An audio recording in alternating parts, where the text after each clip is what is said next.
Hello and welcome to Between the Books. My name is Shannon and I'm alone today. So we actually have a very special episode for you today. We're not uploading this on our normal schedule, and that is because I've been giving the opportunity, thanks to Netgalley and Tor Books, to review an eARC of Daggerbound by Kingfisher. So I've mentioned this in a couple of our previous episodes that I've been reading this book and that I've been super excited because I'm a massive Kingfisher fan. I mentioned this.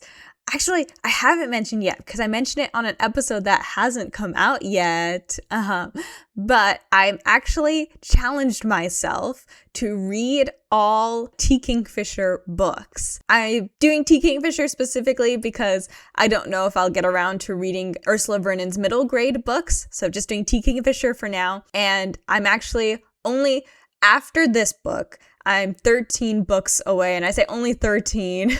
That's still like a large number. And she's also writes like 3 books a year. Slow down. Actually, no, don't slow down. Keep them coming. But yeah, so I've challenged myself to read all Kingfisher books. And I'm also a big fan of her World of the White Rat series that this book takes part in. This book is also a sequel to Swordheart that came out 7 years ago. So this is a really highly anticipated sequel for me. Yeah, I'll tell you all about my thoughts in this special episode.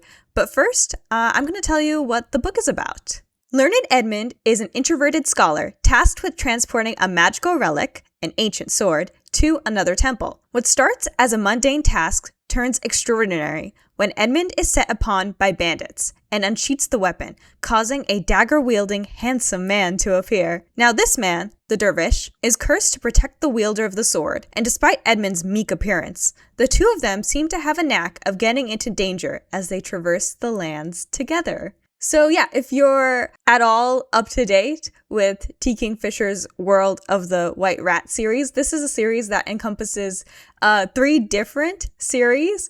The Clock Tower War duology, this book, which is a sequel to Swordheart. I'm not sure if this series itself has a name, it maybe does, but this sort of what's going to be a trilogy of books which follows these individuals who are cursed to be trapped in magical artifacts. And a third series, which is the Saint of Steel series, which follows a bunch of paladins. I've talked about these books before. The Saint of Steel series is my favorite. I love all the paladins. But this book actually follows Learned Edmund, who was one of the main characters in the Clock Tower War duology. And that was super exciting because I really enjoyed Learned Edmund's character, and he went through, if you read the Clock Tower War duology, he starts off sort of hard to love because he has these sort of internal biases that he's coming from, but by the end of the series, he's just as lovable as any of the other characters in that series. So one of the things that I would recommend if you are interested in picking up Daggerbound specifically, and you've only read Swordheart, for example, I would actually recommend reading the Clock Tower War duology. There's no spoilers for Edmund's character in this book. This book takes place approximately 9 or so years after the end of the Clock Tower War duology. And there's no specific spoilers, but there are ramifications for what our characters did and what they learned in that series. And I think you understand a lot more of Edmund if you've read the Clock Tower War duology. So even though this isn't a direct sequel to that book series, I would recommend reading that duology and, of course, picking up Swordheart before picking up Daggerbound. So I want to talk first about my favorite parts in this book series that Kingfisher writes and any of her fantasy romance series, and those are the characters. So first, I want to talk about the dervish, who is the love interest in this book. And up until this point, most of Kingfisher's male main characters in the World of the White Rat have been paladins, or in Sarkis's case, paladin adjacent. They all are of like strong morals, and they are like genuinely good people. And I love a paladin. I love Kingfisher paladins specifically. Y'all know how much I love Lord Caliban, but I really enjoyed the Dervish because he wasn't like that. He was definitely more of a roguish quality to him, and he was more than happy to like kill people in this book, to like get at them out of their way and stuff, definitely taking more of a darker kind of outlook on life in this book, but he still obviously had a heart of gold to him. And from his first moments when he met Edmund in the book, by the way, the sort of meet cute that happens in this book is probably my favorite in any of these fantasy romance books. I think it's so funny. And T. Kingfisher does an amazing job. If you've read the opening to Swordheart, it's kind of the similar thing where she manages to take something that out of context, out of the way that the book is written, seemingly pretty dark, like a dark situation for like our main characters to be in and even just to open on. But she writes it in such a funny way that you kind of forget that this is kind of a like dark thing to joke about even. And I love that. I love the way that I love the opening of Swordheart, and I got similar vibes to the opening of Daggerbound.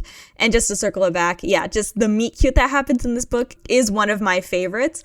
And right from the start, Ursula Vernon does a very good job at making the dervish, who like outwardly is more rough than any of our like more charismatic paladins, but making him so endearing from the start and from his like opening dialogue. And I really, really like that. And that just kept going throughout the entire book. And I already talked a little bit about Edmund. I loved Edmund in the Clock Tower War, and I really, really enjoyed seeing him here again. I was so excited when I was reading the synopsis for this book and I found out that Edmund was the love interest.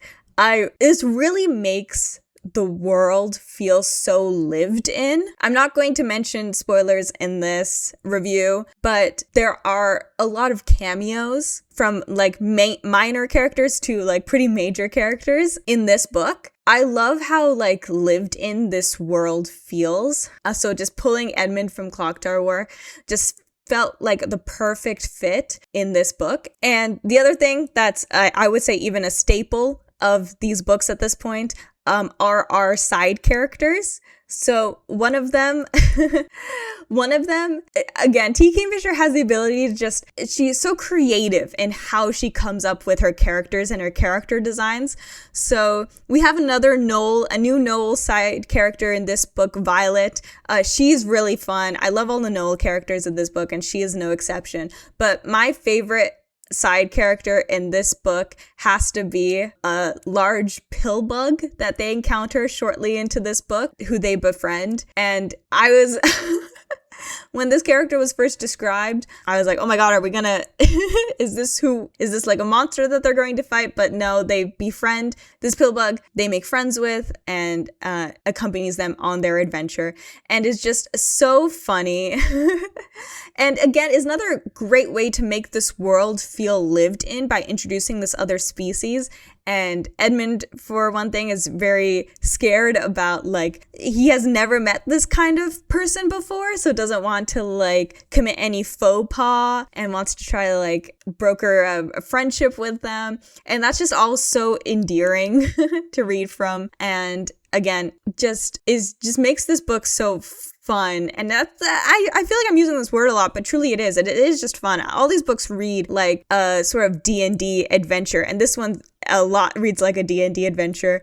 You kind of have your introverted scholar, your like roguish fighter with like an angsty backstory. Oh, I love the backstory of the dervish in this book. If you have read Swordheart, you know a little bit about their past. And I also love how much he references Sarkis and his other friend Angarad, who is also trapped in the sword and is going to be the protagonist of the next book. I love all these little seeds that are being placed in this book to reference that next book. It makes it really fun. Eventually, hopefully, when all of them meet up, it's going to be super rewarding. So I mentioned this briefly about the way that this book is written. T. Kingfisher has such a unique writing style. It's very difficult for me to describe. I was trying to think about how to describe it when I was writing my notes for this episode. And I mentioned this before where it's so emotional and funny, where she manages to change the voice from being like describing like this dark situation to like more of a funny tone. And I think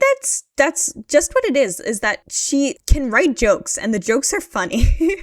And that's actually quite difficult to do without coming off as cringy. I have a lot of critiques for books that are quote unquote supposed to be funny. My secret is that I don't like Dungeon Crawler Carl very much, that series, just because I think the funny voice that the book is written in comes off as pretty cringy, and I couldn't really read more from that. I know that book is sometimes praised for having a funny voice, but when you get to like more serious moments, then it suddenly becomes like more like real. And I can totally see how that would hit for some people. It personally didn't hit for me, but I think the way that T. Kingfisher writes, the way that she writes, those moments, they do hit for me. And I really don't know how to describe this voice other than it's prolific in a lot of her works, and it's just a voice that I don't see used very often. It's not very flowery in that sense, but it feels very real, maybe is another one. It feels very real, and it is very funny. I think her jokes are funny and they work.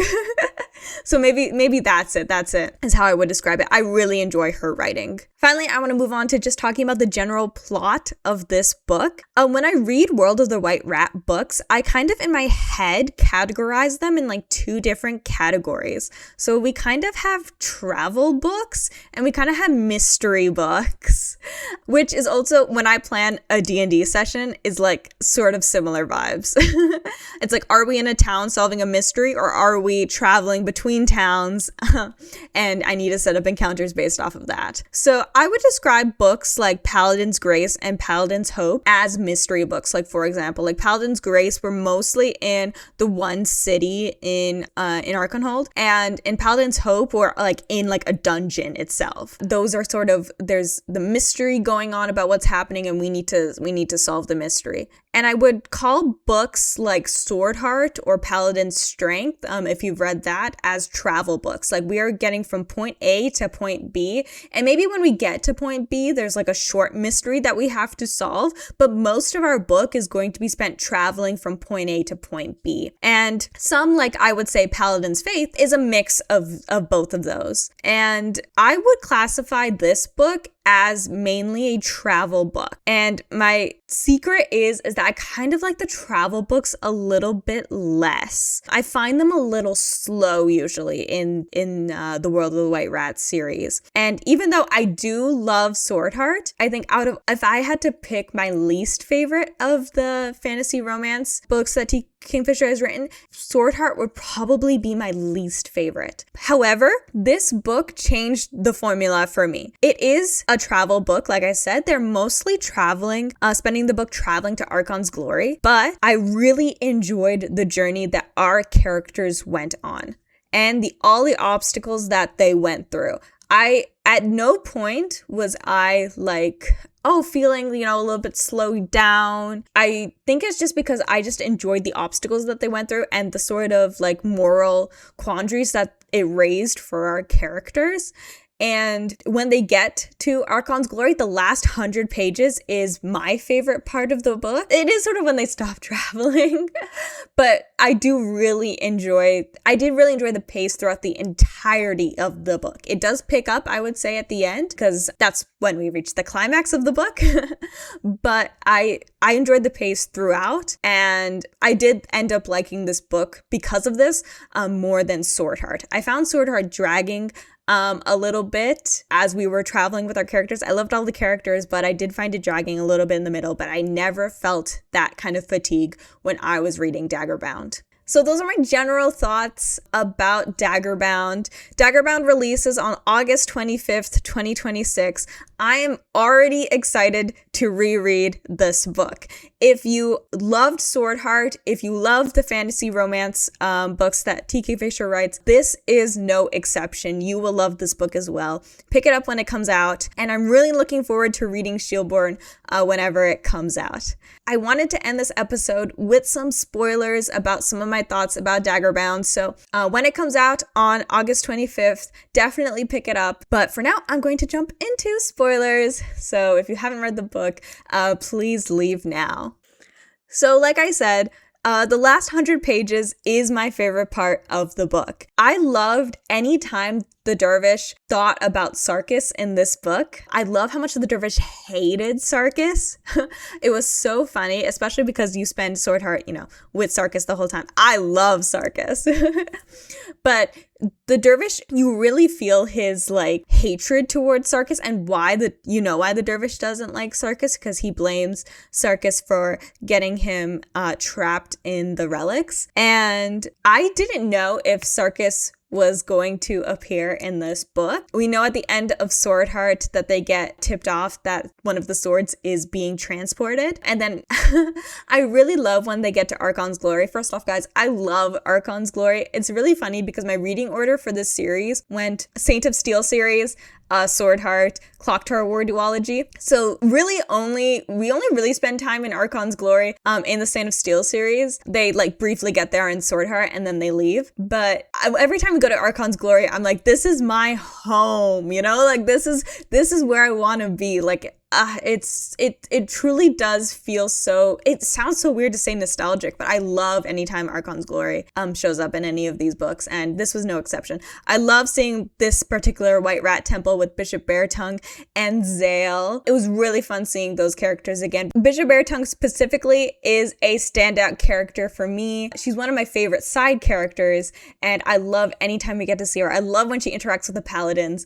I don't actually know off the top of my head when the Saint of Steel series takes place in regards to this series, because none of the paladins were mentioned, and they mention obviously in the book when the dervish is trying to find someone to help get Edmund back, they were talking about how they didn't have paladins to help out, which makes me think that the stuff with the Saint of Steel hasn't happened yet. I did try to look up online, but the wiki's not very complete. I would honestly love to go back and just make a timeline of when the events happen in which order. I'm sure Kingfisher already has one. Maybe that already exists. I would honestly just love to make it myself. But so when we get to Archon's Glory, Edmund gets kidnapped by this cult that worships the smith that trapped them in the sword initially. It turns out that the one person who might be able to help the dervish get Edmund back is Sarkis, and Sarkis is in Archon's Glory. First off, I really enjoy anytime just the communication in this book is solid. There's no miscommunication as a plot point. We roll up and Zale is immediately like, you wouldn't happen to be a cursed sword, would you? Oh, that's so funny. That they also just immediately run into Zale, but also that they are able to immediately help the dervish. And Sarkis is there with Hala. Hala is also just incredible to see again. They join the dervish to go and try and get Edmund back, and it's so fun to see Hala talk to the innkeeper, and it's just keeps talking to them and distracts them so that they can move and do this. And she goes on her long stories where she just keeps talking to people and distracting them. She was truly so fun to see again, along with Sarkis. I thought the Sarkis and dervish reunion was so well earned after that whole book, and you could tell even before then, you could tell that even though the dervish was like, oh, I'm gonna kill Sarkis if I ever see him again, you could tell that he still yearned to see his commander again, because there is that loneliness that the dervish feels for being an immortal warrior. 500 years have passed since he's been in the sword. Even when he thinks about Angarad and Sarkis, there's still some warmth in him because he misses them, and he does punch Sarkis when he sees him again, but he's still you can tell he's still grateful to see him again, to see his old commander again, and the fact that Sarkis is alive at all, and he's happy to see him again, and that's just so heartwarming and was so emotional to read. Yeah, so I just want to talk about that end of the book quickly before I left, because oh my gosh, I was gagged. I was gagged when Sarkis and Hala showed up, and the end of the book was super fun for me. Just the whole trying to get Edmund back out scene was written so well. Do you think there are like jokes that happen when earlier on in the book and you think, oh, our characters are just laughing and getting along, but actually like there are small like inside jokes actually come back as like pivotal plot points in the climax of the book? Again, it's just the way that these books are written so smartly. I love it. That's all that I wanted to mention. Like I said, Daggerbound's going to be releasing August 25th, and I'm really excited for when it comes out. Thank you for listening. Isadora is going to be back next week with one of our regular episodes. I think we're going to be doing our mid-year freakout tag. That was really fun to record, so stick around for that. We also have an Instagram now. You can follow us at betweenthebookspod on Instagram. We're going to be posting photos from the activities that we do on this podcast, so you can follow us and you can see that. If you liked this episode, you could leave a comment on Spotify, on YouTube. You could give the video a like. You could follow us on Spotify. And as always, I will see you in the next episode. Bye!